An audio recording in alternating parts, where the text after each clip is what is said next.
Hi all, right, welcome back. DD at Saipan. This will be part 32. I've just come straight back actually. Just putting that bit together. Um, it's better to split it up. It was an hour and whatever.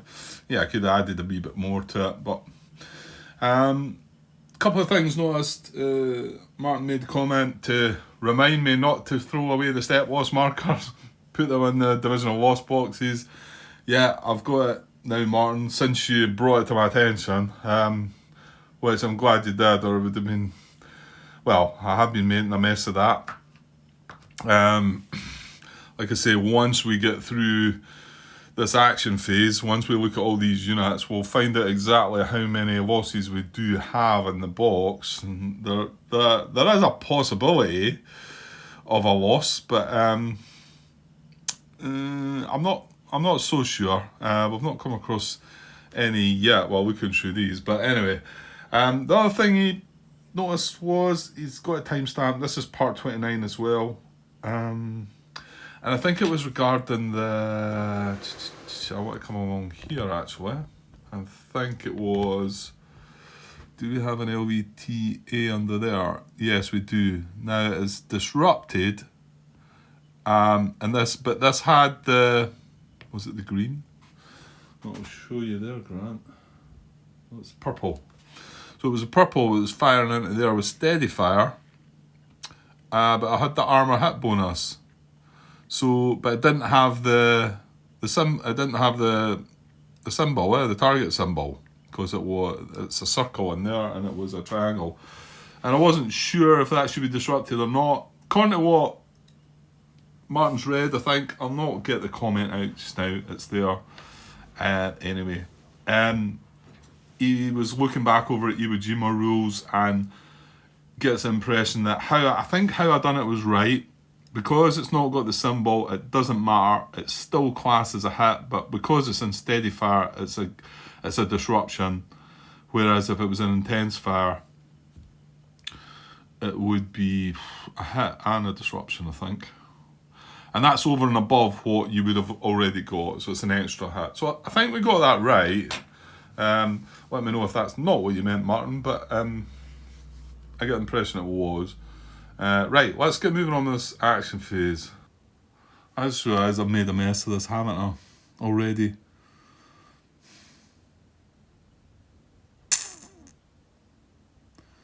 I wonder if I can allow myself a slight take back here.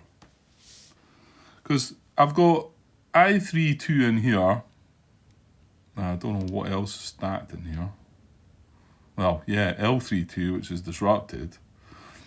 Okay, it'll get to remove its disruption. Is possibly entitled to a preservation move, but anyway, I32, L32, which is disrupted, K32 into here, and okay, this is C18. And I'm saying that this is their headquarters here, and it got, yeah, I maybe should have went back and fixed this, really. Anyway, it was able to operate by itself this turn. Hang on, Grant. You're making a right mess of this. I think I'm going to have to allow myself to take back on this. Because this is not in command of the regimental HQ, was it? It could not have called in. Oh, hang on, though. It doesn't need to be it that called it in, does it? Yeah, it doesn't. As long as there's somebody adjacent with a radio in command, it can call in the artillery fire. Yeah, so I could still leave that. I'm just wondering if I can. I know this looks a bit iffy though. This take back, because these are out of command, and the only way them. Well, no, that's not true, Grant. You could bring the regimental HQ back, couldn't you? Yeah, you could. Which is, I think, what. Well, here's the thing. We've got a long stretch of units in this. If we bring it back, we're then moving 3-8 out of command. Obviously, we activate 3-8 first before we do all that. I guess 3-8 could be moving across to try and take this yellow position and maybe still stay within command then. Okay, right. Let me look further into this. Right, okay, I think I can see a way of doing this. So what I'm going to do, I think in the end, is move this regimental HQ back just into this hex here so that it can then, sorry, I'm using out further, so it can then grab control of that HQ, who's, to be honest, a bit vulnerable anyway. He might not even be there when I come back.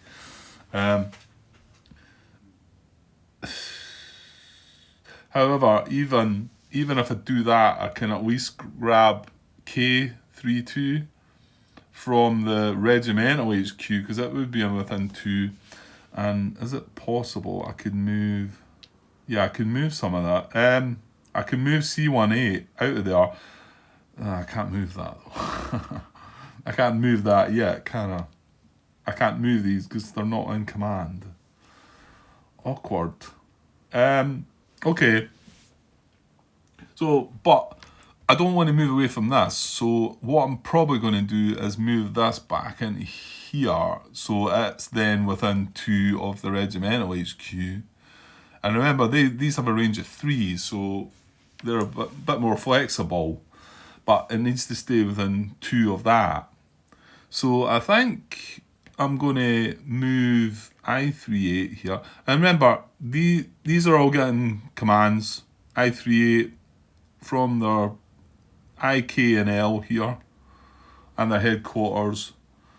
I don't think I can start pushing onto this brown position. So I think I'm going to have to just move closer to this yellow position.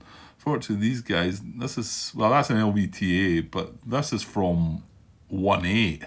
So that's kind of way off track. So that's disrupted anyway. So I think I'm going to move this guy into here. There's not any issues with movement there, I don't believe. And yeah, I was trying to see if there was a way of getting into here, but I can't because as soon as I move adjacent to this, even though it's disrupted, I cannot. I've got to stop. That's my movement over.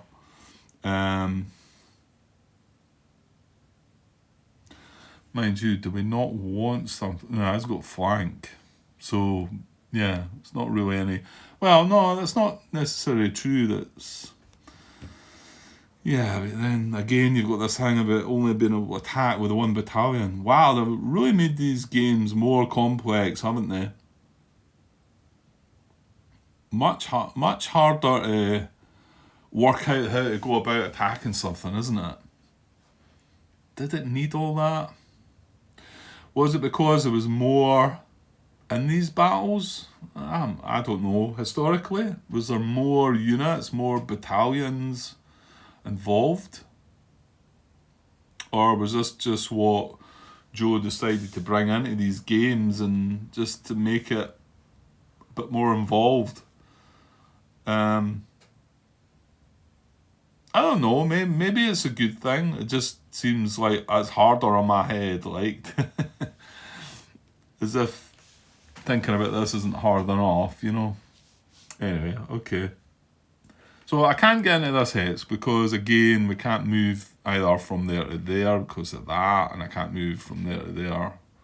Because remember, we do have 1 extra movement point. We've got 4 movement now. So I've got this guy in here though. So can I put... No, I can't. I can't put 2 more battalion companies in there, can I? Because then there'd be 3. You know, like 2. This guy is hopeless. He shouldn't be in there. And I can't...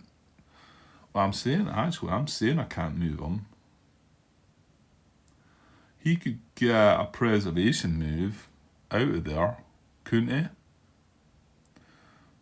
Does yellow... No, yellow does not fire into there. In fact, could they not even make it into there? So, but I don't get to make that move until the end of the action phase, don't I? Well, I can still overstack just now though. No, I can't, can I? Right, hang on though, because this guy is disrupted. I could put two more infantry companies in there, and then just leave him disrupted. That's surely allowed.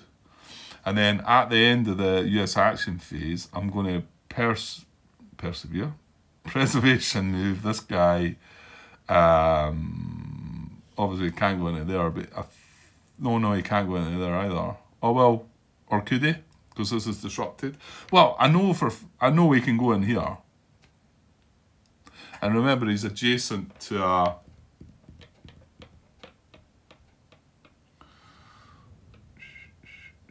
yeah, because in fact he can't remove his disruption, can he? Well, I'm forgetting everything now.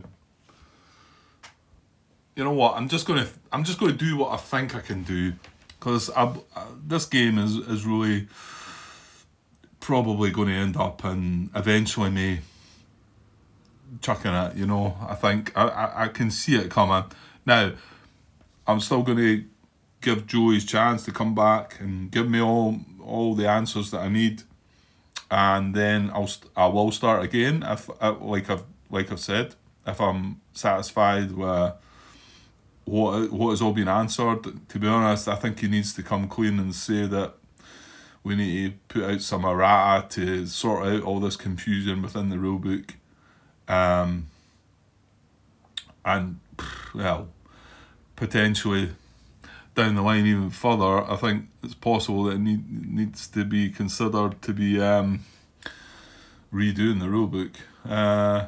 Just removing all the stuff that shouldn't be there even. You know, the stuff that's been brought from other games that's not applicable to this game. That is not very clever, like, but...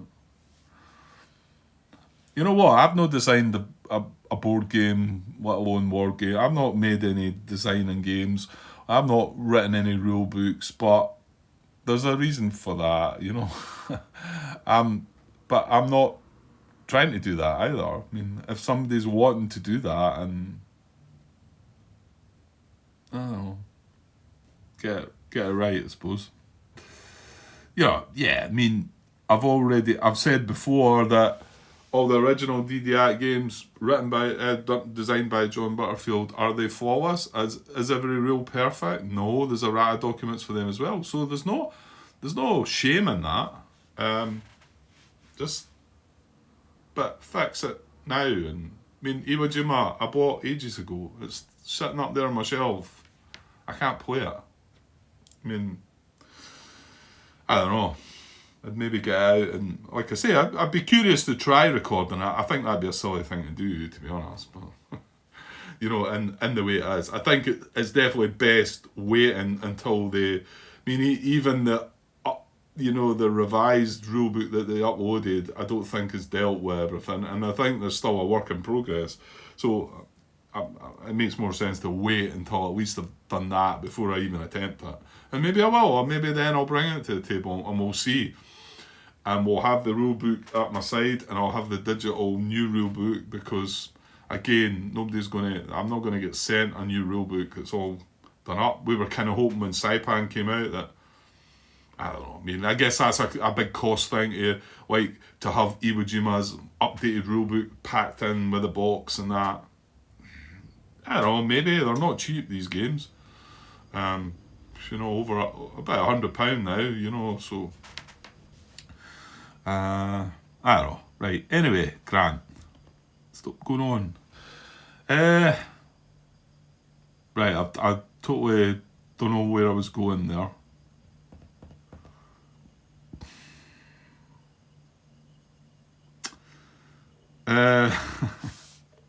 Right, I moved that unit to there, okay, and my intention is to move that down. Yeah, this whole disruption, I think at the end of the turn I can move this out of here and avoid this, because immediately once I move 2 other units into here, one of these units then needs to be disrupted. But if this is disrupted already, I'm just wanting to go with the fact that I think that's okay, right? So I'm going to move this guy into here. Again, no issues with the movement. I'm going to put him down the bottom. And before I go any further, right, this guy's still in here. I'm going to move this guy as well, I think. Who is he? He's engineer, right? And reserve. Right, so I can move along the road 1, 2. No issues with fire. We're hitting intense yellow when we hit here. So now we've got 8 steps, 2 full strength infantry companies, and we've also got a 3rd infantry company from another regiment, and this Hex. However, he is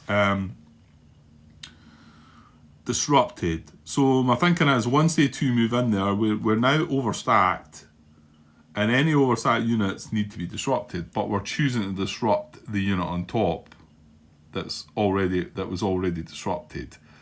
I think that's okay. I want to say that's okay.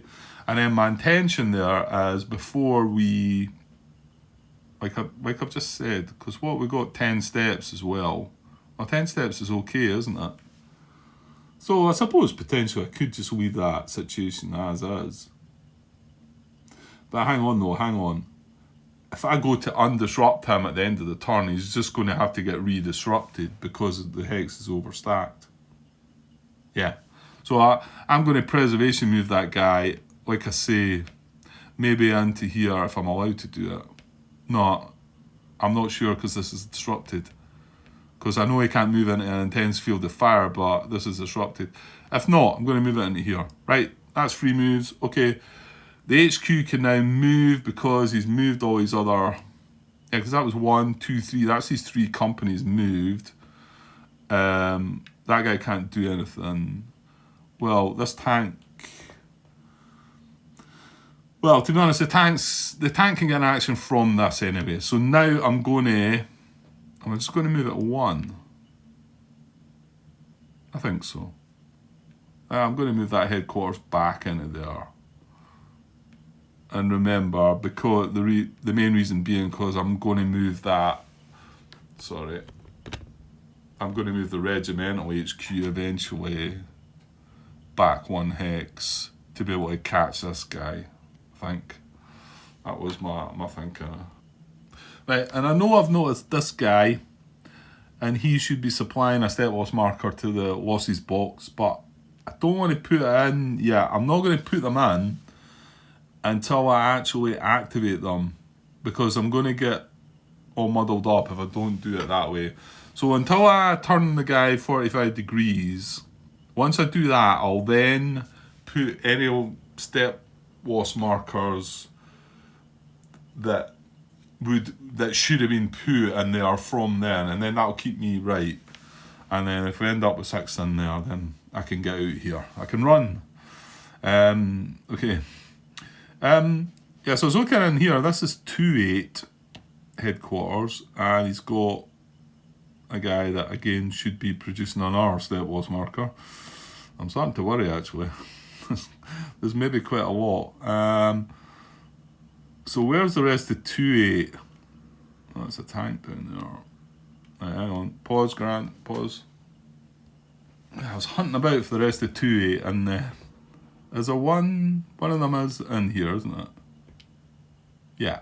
So he's a 2-stepper. The other 2 made the attack on the blue position. So that's them. They're both reduced. So is there anything I can do with this guy in here then? Yeah, we said we can't really create the flank. Well, maybe we can create a flank, but again, we need to make sure it's the same battalion. So this is 1-8. Actually, if this guy... Oh, he's going to stay disrupted, don't he? Because he's 1-8, isn't he? Yeah. If I was able to preservation move him, but then he keeps his disruption marker when you do that, doesn't he? Yeah, I can't really see us getting the flank on this.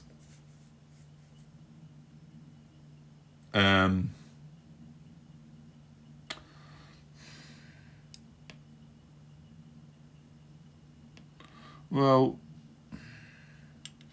the tanks count though. I need to be adjacent. Yeah, when you're flanking, you need to be adjacent. I remember that one from the past. I remember actually maybe even asking that daft question. But yeah, flanks. Tanks adjacent can still create a flank. Yeah, stick with what you think, Grant. Don't always just stop and look at the rulebook. So I think if this tank moved into here and we got something else into here,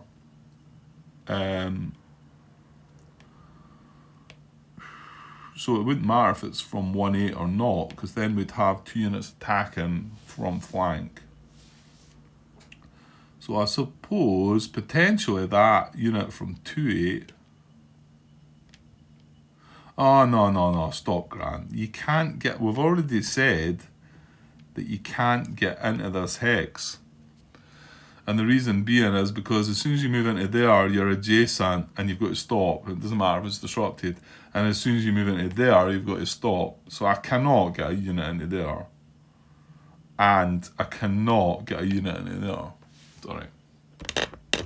Because it's the same situation. So we're not going to be able to create the flank on that this turn. So what does that mean then?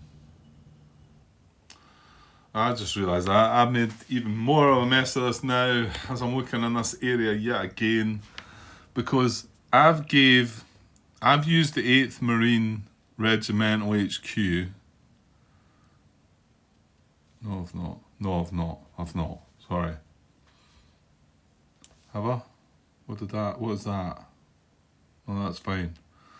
No, I didn't command that, did I? Because he is allowed to command 1 extra battalion from a different regiment from the same division. And I thought I'd maybe tried to grab that with that. No, he just operated alone, didn't he? And the artillery fire was enabled from that being in command, yada yada yada. Yeah. Okay, that's fine then, that's alright, because I think I want to use this to command the 2nd of the 2nd, which makes sense. Because 1 unit there reduced, another unit there full strength, and another unit there full strength, all within range of their HQ. What I'm going to do with them, however, see all these moves through this now, because we would really like to have got this disrupted. They're all move under fire from there to there. If I took, yeah, we've got a tank with us there, Grant. You've got a tank with you. You could start maybe using some of that. But if I try this guy, he's on his own. Any move that he makes there is moved under fire. If I draw red on the card, he takes a hit and stays where he is. We can't have barrage attempt at this because we've already attacked it.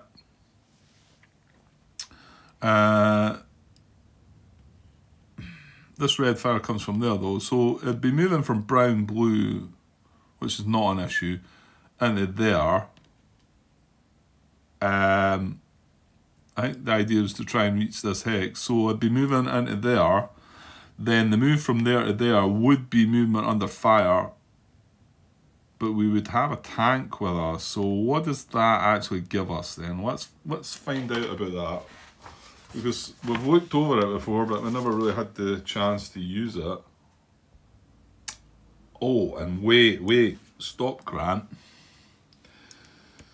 Another important note to look at here. I'm just looking at movement of the fire and regarding the tank situation. Page 15 here though, and I'm looking at 7.3.3b, which is movement under fire and leaving an intense fire field of fire. A non-tank unit must expend its total printed movement points It may not conduct any other movement to leave an intense field of fire if unaccompanied by a tank unit. So that's one benefit. We're not going to be forced into using all our movement points. However, that's not really relevant to what we're trying to do, because moving from there to there is fine.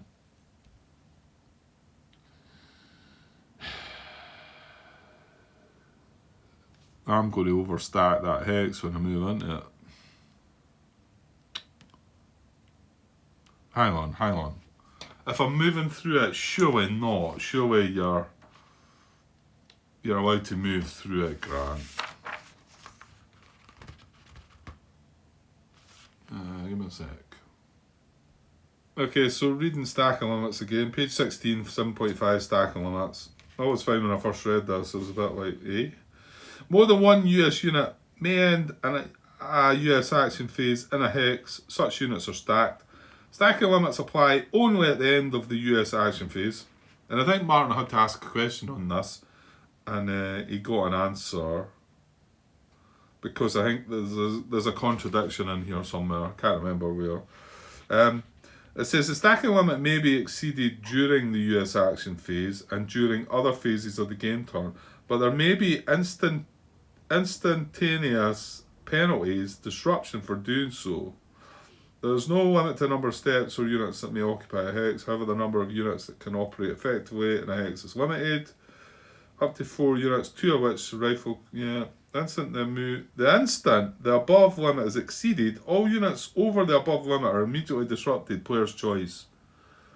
So you can't even move through. Yeah, US units in a hex that exceed the stacking limits are automatically disrupted. That's 7.5.2.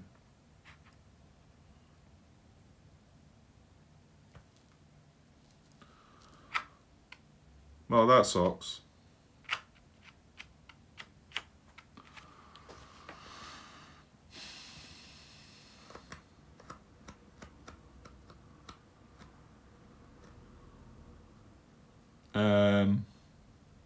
Yeah.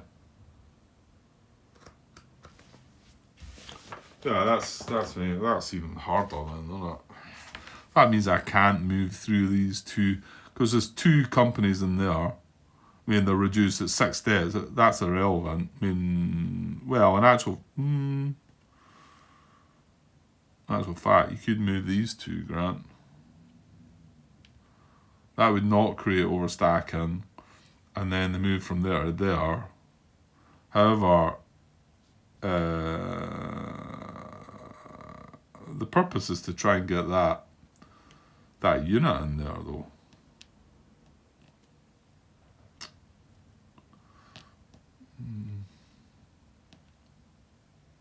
And if I come round this way, which, okay, this is probably okay actually. So I could move through there. That's probably just 1 movement point, but then I'd be moving from intense red to intense red into there, and then I'd have to stop. So, well, have you not already said you can't reach this hex, Grant? No, I've not. And that's rubbish, because I can.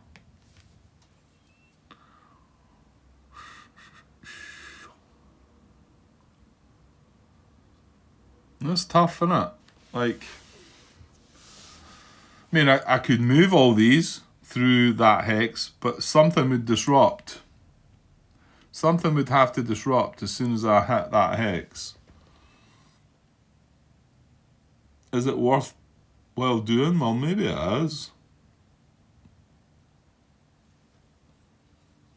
Okay, let's find out more about the whole movement under fire going with a tank, though. Oh no! Stop! I forgot about what I had noticed. The important rule. I didn't carry on with it because I got sidetracked there.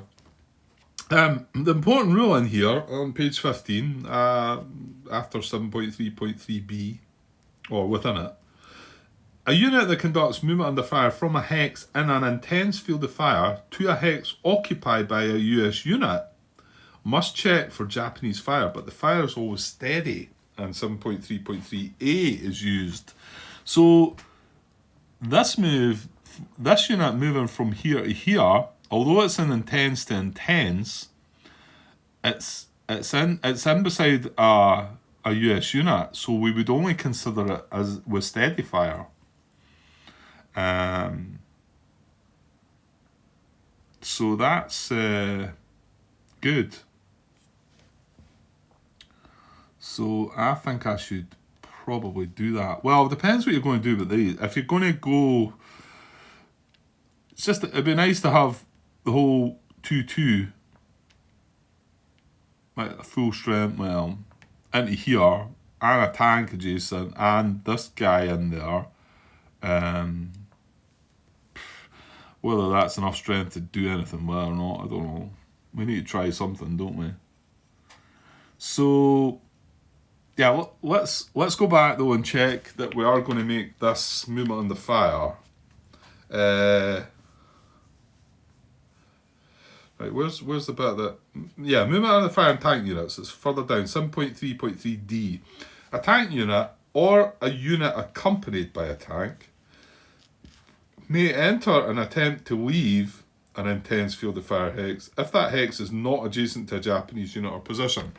So that's what we'd be trying to do. We'd be entering an intense field of fire and trying to leave it, and it's not adjacent to a Japanese position. Okay?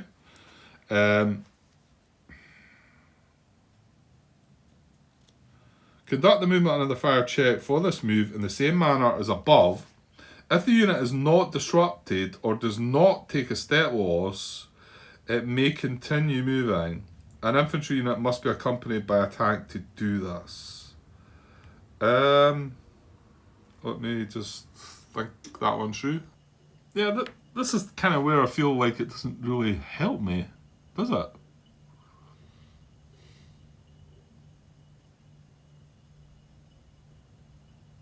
It just allows you... am I missing something? Conduct the movement under fire check for this move in the same manner as above, which means you draw a card, and if it matches the colour, the unit would take a step loss and be disrupted. And then it says, if the unit is not disrupted, or does not take a step loss,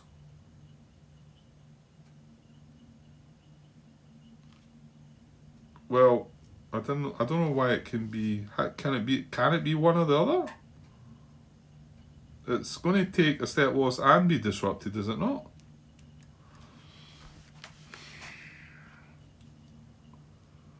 Well, anyway, if the unit is not disrupted or does not take a step loss, it may continue moving. Yeah, so basically that's allowing you to move. All it's doing is allowing you to move on, isn't it? Rather than have to stop. But because we're ending adjacent to a Japanese unit anyway, we're stopping anyway. So it really, yeah, it doesn't help. I don't believe. I mean, the only thing it brings, if I don't take the tank with me, well, it's still going to overstack that hex anyway, because I'm going to be moving an infantry company through. And if I don't take the tank with me and it does get hit, I've then got to leave the HQ here hit and disrupted and then move the infantry company in, because we know now that we can't do it the other way about and leave that in there hit and move that on its own. So, I mean, there is a reason to bring the tank with us, and the fact that we could take the hit on the tank. But apart from that, it's not really helping them in this situation anyway, I don't think.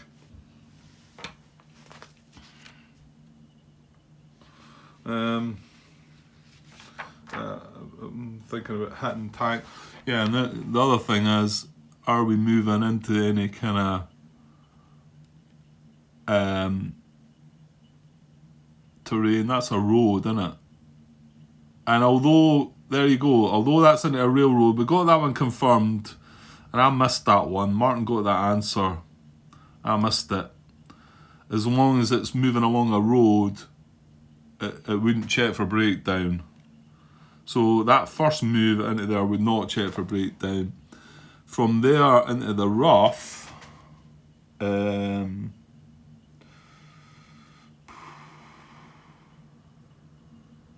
costs 2. It costs 2 for an LVT. If no type LVT, risk to draw 1 card. So it's just an LVT that would check for breakdown. So a tank would be okay, I think. It would cost 2 movement, and the infantry only costs 1, but it's only 1 along the road for everybody, isn't it? Yeah. Yeah. So it'd be 1, and it'd be 3 for the tank to end up there, and total, and it'd be just 2 for the. Oh no. Yeah. 2 for the infantry, and the HQ. So all that works. And then also while doing this, something's got to get disrupted in this hex, which is really frustrating. But there's no other way around about that. So this is obviously something you've got to consider as well when you're moving your units about, as thinking about that.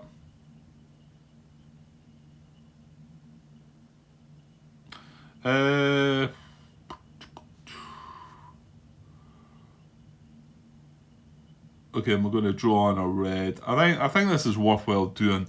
Now, before I do that though, because once I move this HQ, he can then not. Once any type of HQ is moved, it no longer provides command for the rest of the action phase. Plan the sequencing of your unit's actions accordingly. Well, this is going to get its command from the 8th Marine Regiment, Regimental HQ. Right now, it's allowed to command one other battalion from a different regiment in the same division. So we're going to assign it to 2-2. So in actual fact, we don't actually need the HQ because it can command this unit and it can command this unit as well. So we can actually make this move with the HQ first and not have to worry about these still getting a move, because I'm not sure what they're doing. Well, I want to see what happens with this first. I think this guy might take the chance of moving to here now that we know that this is a steady fire check rather than an intense fire check. Right, let's do this. And I'm going to disrupt I'm going to have to disrupt one of the units in there. But I can't, because we're going to overstack as we move through it. So this whole stack is going to move into here, right? And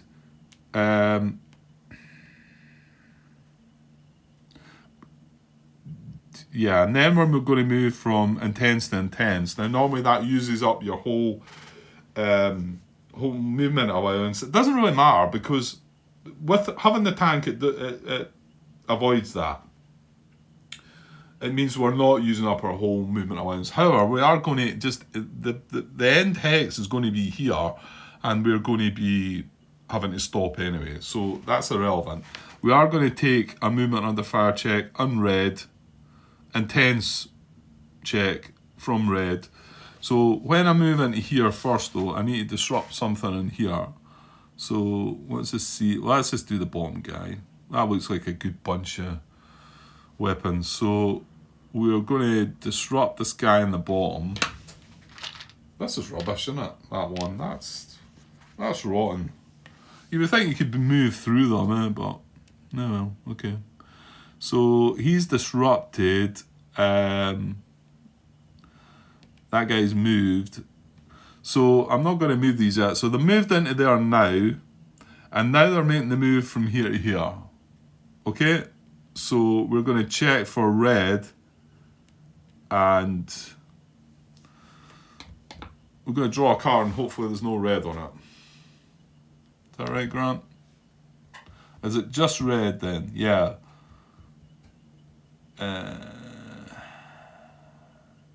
Yeah, that's so many that's left. And yeah. Well, we're moving into red and brown, so. Right, let's draw a card and hopefully there's no red on it. And there is. Damn. Okay, so one of these units takes a step loss and a disruption. And you've got to feel like it's got to be the tank, innit? Yeah. So step loss for the tank. Yeah, it's rubbish. Right, and a disruption. So what I'll do is I'll put it down the bottom of that. Well, you know what? I'll sort that in a minute. He's hit and disrupted. I'll put that down the bottom underneath that other unit that's disrupted, and then these guys, however, make it through into here. And this HQ's still got an infantry unit with them. Okay. Yeah, I think that's good. Okay, that's sorted. So the tank's down the bottom, and then in that hex now we have 2 infantry companies and a tank. So, and stepwise it's only 6, 8. Oh, actually the tank will only have 1 step, won't it? So 7 steps. So no issues regarding concentrated target. But that's frustrating. Just moving through a hex causes that problem, but yeah, well, okay. Right, so we've now got 2-2 here, and that's why I'd like to get. I wonder if it's possible to get this guy away down into here. 4, 5, 6. Just he's got 4 steps now. Again, like was said, he is getting a command from that. So if I move down into there, that'd be 1 movement down the road.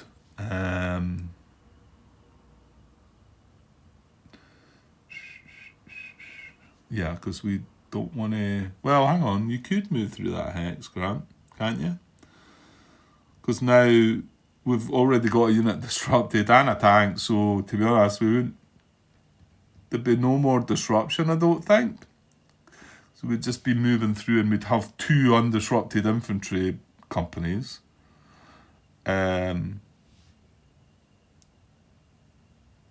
Actually, there's nothing to stop you from moving there, and then in there beside the HQ, is there? It's just the same move as it would be. It's going to be a steady field of fire check, because we've got a friendly unit there now.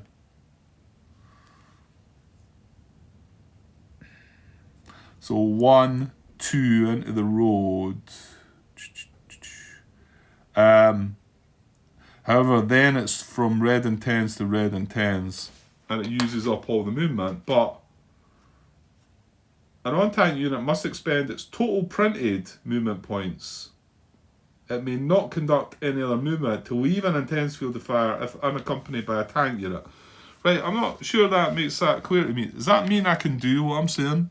Can I move 1 using 1 of my movement points, 2, and then I've still got 2 left.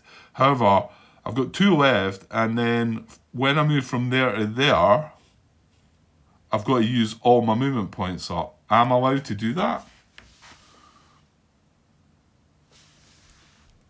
An on-tank unit must expend its total printed movement points. Tends to make me think it's got to spend 4 movement points to make that move if it's not accompanied by a tank. Ugh. Really? That's what it feels like the rules saying. Because its printed movement points at the moment are 4. But when I reach this hex, I'm going to have only 2 movement points left, which kind of makes you think you can't do that. Well, there's the question of the day, or the question of this part anyway. What do you think of that one, guys?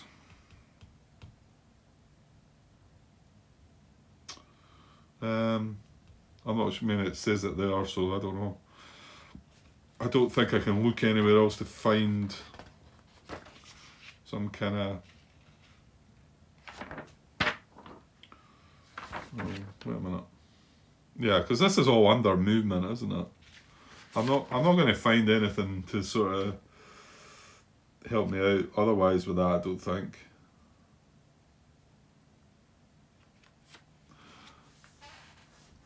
I could, I could see it.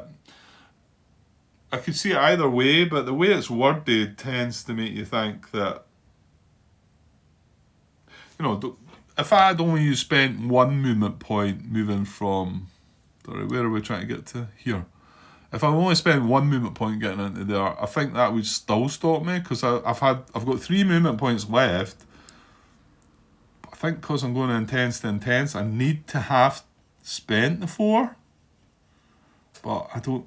Yeah, initially, I wasn't thinking that, but I think the way it's written, maybe. Right, well, let's do something different. Well, in actual fact, this guy could he not get in here? Yeah, let's get him in here. Let's get him in here, right? So he's going to move 1. I think it's 1. It looks like a clear hex. Now he's moving from green to green, but this is disrupted. So that's maybe just off. So, yeah, 1. And then I think I'm going to move him in there. And then he's at least got range attack on that. Well, assuming he keeps his 7 strength. And then what we can... Oh, no, we can't. Well, we can't do that with that either.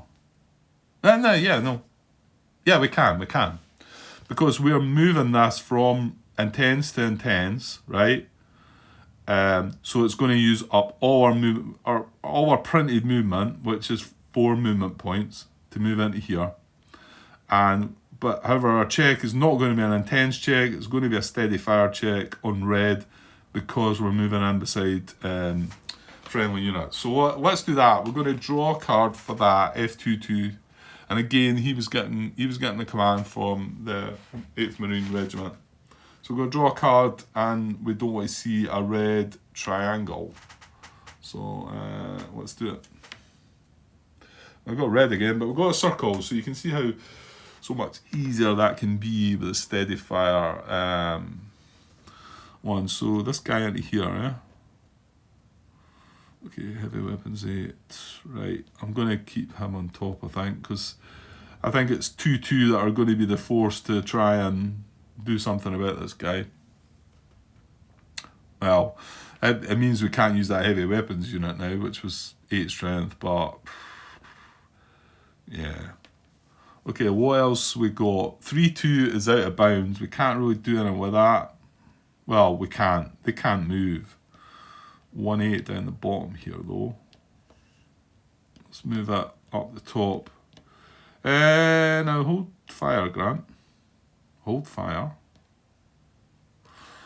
Remember the 3 possible actions. We can still do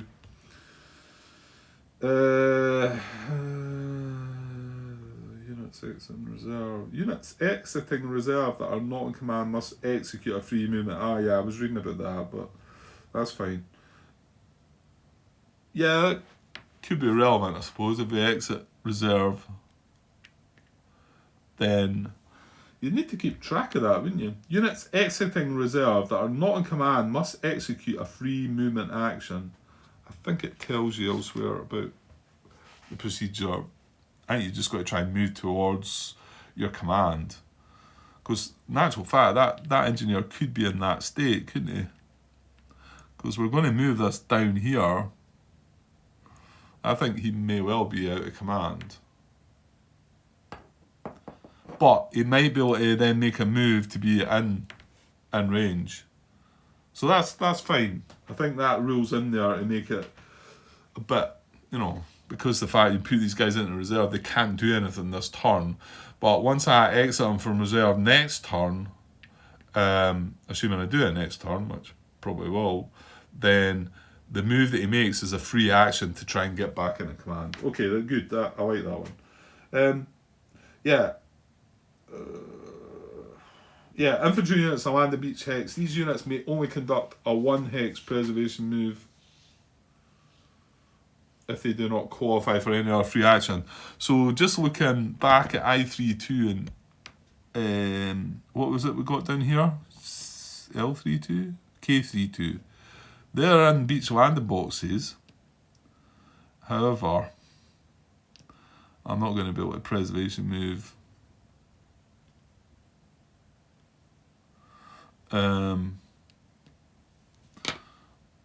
Well, you are actually. Oh, yeah, and remember that downgrades the steady fire because you've got a unit in there, Grant. Interesting. Okay. Yeah, so just double checking that about being able to make this move. Basically, for both these guys, I3-2, in fact, I'm going to bring him back up the top because remember, Martin reminded me that this preservation move can be done within the within the US action phase. It doesn't need to wait until the end. It's only the disrupted ones. So both of these are in beach landing boxes, hexes, landing beach hex, right? And excuse me, I'd like to move them into here beside their HQ, which makes sense. Now we're going from intense to intense. However, like we've recently been reminded of, if you like, there's a friendly unit in here, so this would be a steady infiltration move, if you like. Now, can the preservation move be conducted from intense to intense? Because that doesn't change the fact that it's intense fire. So, preservation move. A US unit that meets the bow requirements may conduct a preservation move as a free action if it meets the following conditions. The unit is in a US landing beach hex. Yes, it is. Or is disrupted and adjacent. Well, we've got the first one, so we're good with that.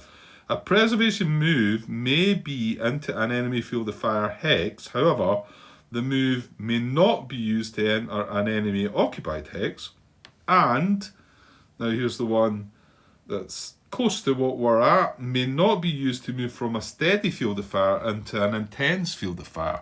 Well, this is an intense to intense, and I believe that's the same.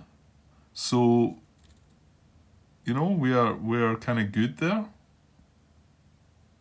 He's got a step wall. Sorry, we've got disruption underneath there. That's why. So yeah, I think I came across this one before, and well, the way I read that is it needs to be going from steady to intense, not intense to intense. So it seems to be allowed. You would think that'd be more restrictive, but it's obviously, yeah, I can see where they're coming from with that.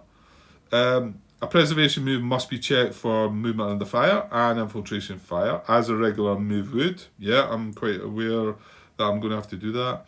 A unit using a preservation move may move only one hex. And then a disrupted unit, that's not... A unit that conducts a preservation move may not recover from disruption in that phase. Yeah, okay. So yeah, we're going to go for this. So it means they're both going to do a check. But remember, we're now checking not intense, but steady, because it's a friend. Because with this important rule, which is a really good one, a unit that conducts movement under fire from a hex in an intense field of fire, to a hex occupied by a US unit must check for Japanese fire. But the fire is always steady, and 7.3.38 is used instead, which tells you draw one card. If the card color matches from the hex I'm moving from, and there is a target symbol match, one step loss is taken by one unit. They're not disrupted, Grant. That's why. That's why it's worded the way it's worded. No, it didn't matter.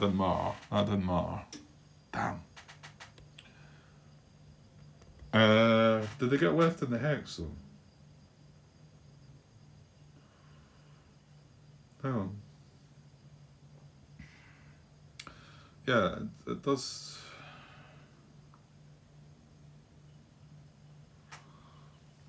Wait a minute. Get muddled here. Yeah, okay. Yeah, I kind of knew it was there. 7.3.3c, movement under fire and hit results. Any US units conducting movement under fire that suffer a step loss and or disrupted must remain in the hex from which they started the move the unit has performed an action. I think what triggered there was, remember I was confused about the fact that it said step loss or disruption. I was saying, well, it's going to have both. Well, not if you're moving into a hex that got a friendly unit. Then it's a steady fire check, isn't it? Well, mind you, that was under intense fire. Yeah. Okay. Whatever. Right.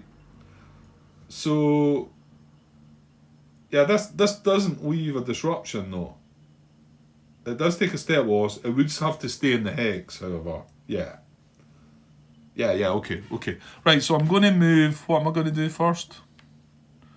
Which one's the more important one? Well, this one's full strength. And this one's got a step loss. What did we draw the last time? A red circle we drew. And it's going to be red. There's diamond or triangle. I think I'm going to go with the big guy first then. So where are we? So he's going to make a preservation move into this hex. Infiltration move with a movement under fire, a steady check. So we don't want to see a red triangle. Oof, got the triangle. Unfortunately, no red. I've seen this and got a fright. So that's good. He's good. So I'll put him in there first, but hopefully the other guy's going to join him, because that'll be, yeah, because it's the headquarters that's there as well. Right, so I32 is going to do the same. Again, preservation move. Checking for a red diamond this time. Oh! Well, at least, yeah, that's rotten. Right, so he actually does take hit. So, right, this is one that the step loss is going to go in this. He's hit. And I'm going to put him down the bottom because that's his action over. And put this up top.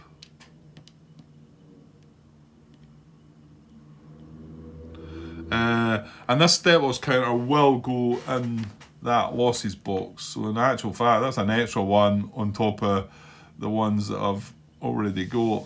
Now, I've not moved anybody else yet, have I? Wait a sec. Yeah, I don't think so. I know there's 2-step units that are out there.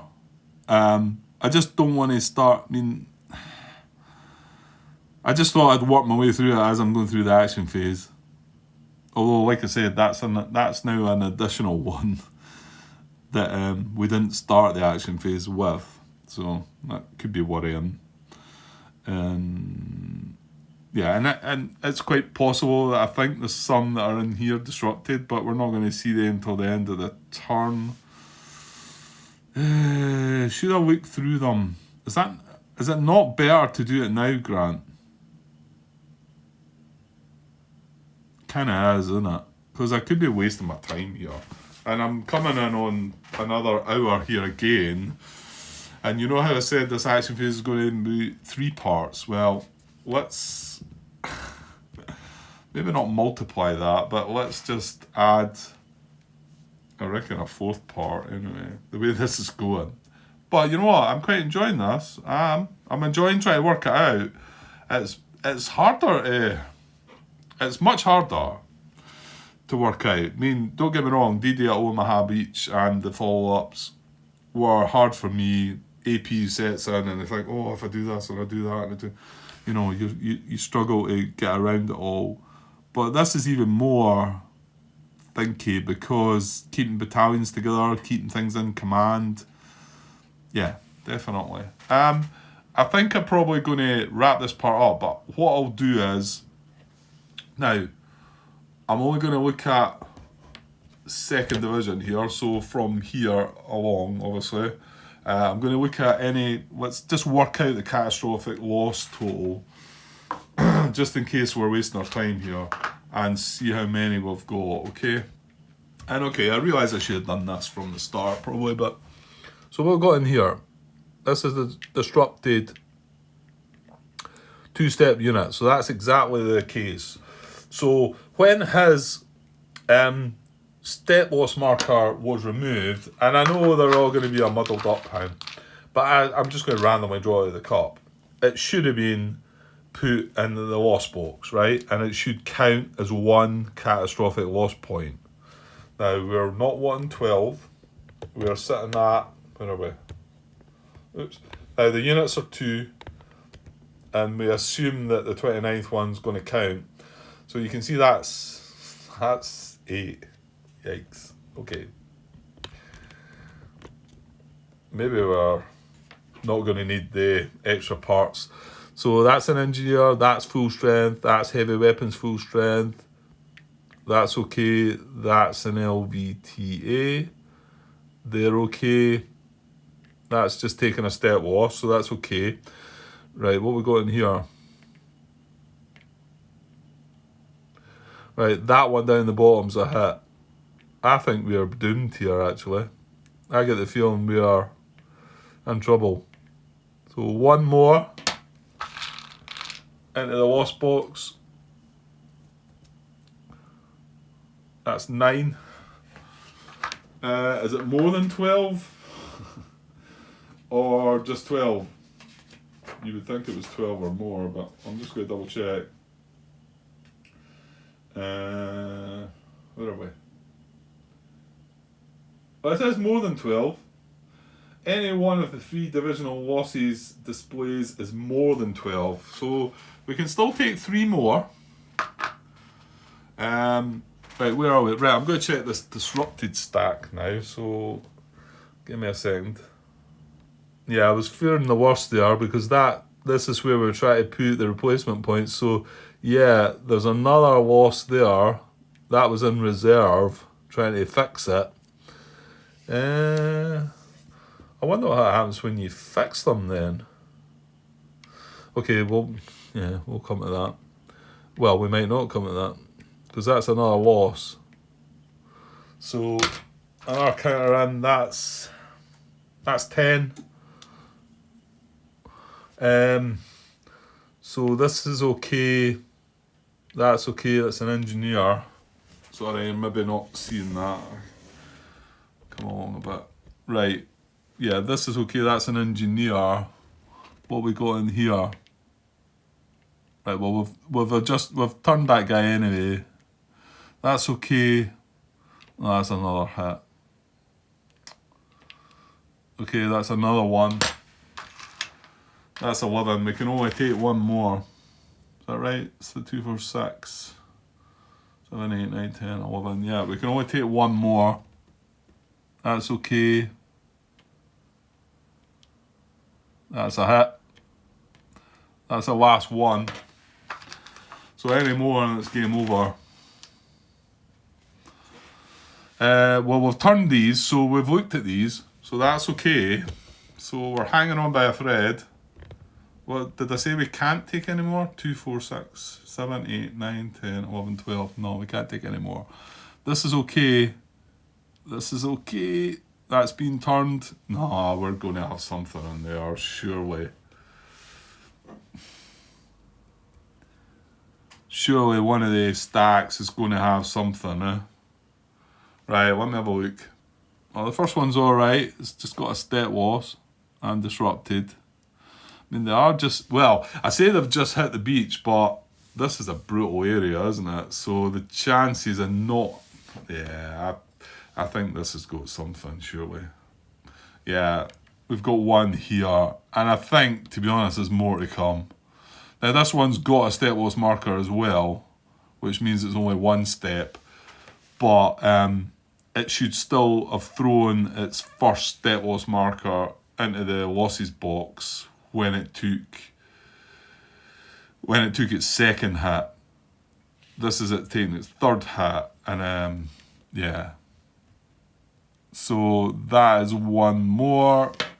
I'll just chuck it in just to keep count. That's 13. So to me that says we're out of here. But I get the feeling there's at least one in here as well. Let's look though. You know what? Maybe not. It's not. Oh, come on. Really? 13? And you know what?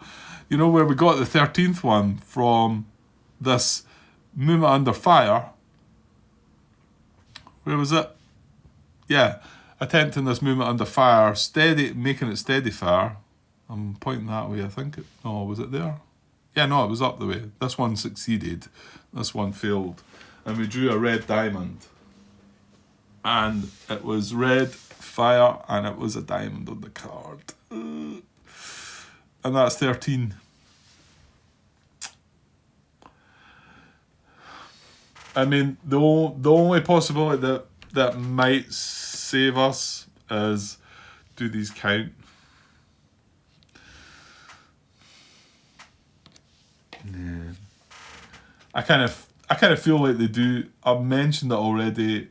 Martin never said anything. I think if he knew they didn't count, he might have said something. However, maybe I only spoke about that recently and it might not have got to him yet. So, possibly, but, yeah. Well, is that better, really? Is it better that we just, take the defeat and... I don't know, I was getting into the swing of things here. A little bit. I was getting in... I could still play on. It's not the first time I've done that in the D-Day games, so you hit catastrophic loss and you think, what the heck. Let's just keep going. However, there's issues. There's issues with the game that might be better left until...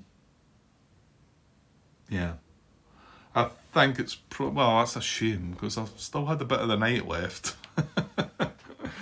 So...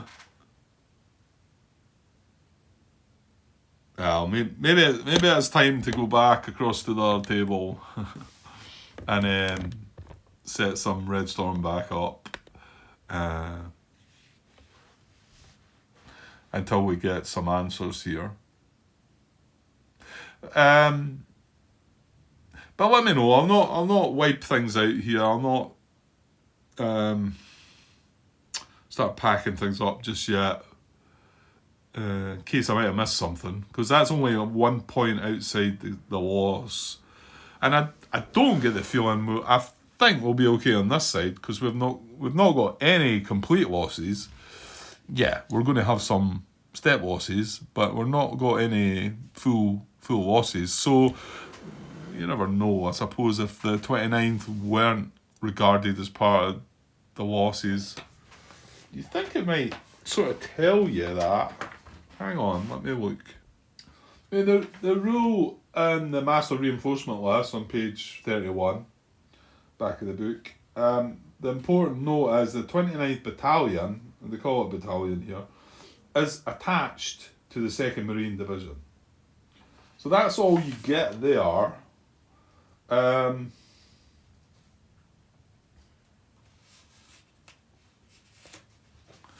But there's not, as you can see, at first I initially thought that this was a box for the guys, but there's only one battalion, so you would not be able to get catastrophic loss. This is the army units, isn't it? So there's not a specific box for them.